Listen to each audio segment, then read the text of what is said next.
അഷബ്ക aim പ്ലസിൻ്റെ chairman, അതിലുപരി 2 പെൺകുഞ്ഞുങ്ങളുടെ ഉപ്പ, അതുപരി കസാക്കിസ്ഥാൻ്റെ മണ്ണിൽ 5 വർഷങ്ങൾക്ക് മുമ്പ് എയിം പ്ലസ് എന്ന് പറയുന്ന സ്ഥാപനത്തിൻ്റെ തുടക്കക്കാരൻ, ഇപ്പം സന്തോഷത്തിൻ്റെ നിറവിൽ 5 വർഷം പൂർത്തിയായിക്കൊണ്ടിരിക്കുകയാണ്.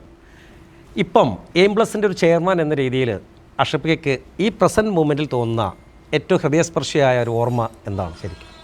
അത് ഓർമ്മയെന്ന് പറഞ്ഞാൽ എല്ലാ വർഷവും ഞങ്ങൾ ഡയറക്റ്റ് റിക്രൂട്ട് ചെയ്താണ് കുട്ടികളെ എടുക്കുന്നത്. അപ്പോൾ ഇന്ന് ഞങ്ങളൊരു വൈറ്റ് കോട്ട് സെറമണി ഇവിടെ നടത്തി, അതിന് സാറും സാക്ഷ്യം വഹിച്ചു. അപ്പോൾ ഇവിടെ വളരെ വികാരതീതമായ കുറേ കാര്യങ്ങൾ ഇവിടെ നടന്നു, അത് സാർ കണ്ടതാണ്. അപ്പോൾ കാരണം സ്വന്തം ഒരു കുട്ടി കാലെടുത്ത്, അതായത് ഈ ഒരു ടീച്ചിങ്ങിലേക്ക്, അധ്യയന വർഷത്തിലേക്ക് കാലെടുത്ത് വെക്കുമ്പം തന്നെ ആ പേരൻസിനെ കൊണ്ട് തന്നെ നമ്മൾ ആ വൈറ്റ് കോട്ടും ടെലസ്കോപ്പൊക്കെ കൊടുക്കുമ്പോൾ അവരുടെ കണ്ണുനീരണിഞ്ഞുകൊണ്ട്, കണ്ണ് നിറഞ്ഞുകൊണ്ട് അവരത് സ്വീകരിക്കുകയും, അപ്പോൾ അതൊക്കെ ഒരു വല്ലാത്തൊരു മനുഷ്യനെ അങ്ങ് ചിന്തിപ്പിക്കുന്ന, അല്ലെങ്കിൽ വല്ലാത്തൊരു അറ്റാച്ച്മെൻറ്റ് തോന്നുന്ന ഒരു സംഭവമാണ്.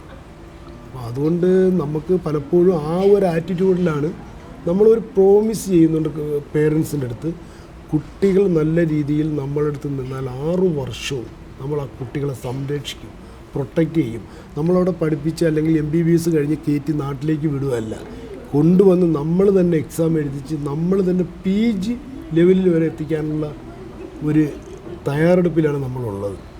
അപ്പോൾ അതുകൊണ്ട് നമുക്ക് എല്ലാ കുട്ടികളും, കാരണം ഒരു പേരൻസും കുട്ടികളെ വേണ്ടാന്നും പറഞ്ഞോ അല്ലെങ്കിൽ ശല്യം ഒഴിവാകട്ടെന്നും പറഞ്ഞു വിടുന്നതല്ല, ഒരുപാട് പ്രതീക്ഷകളിൽ പറഞ്ഞു വിടുന്നതാണ്.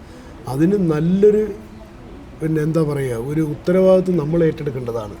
അത് നമ്മൾ ഇതുവരെയും ഈ സമയം വരെയും അത് നിറവേറ്റി എന്നുള്ളൊരു മനസ്സമാധാനം നമുക്കുണ്ട്. തീർച്ചയായിട്ടും.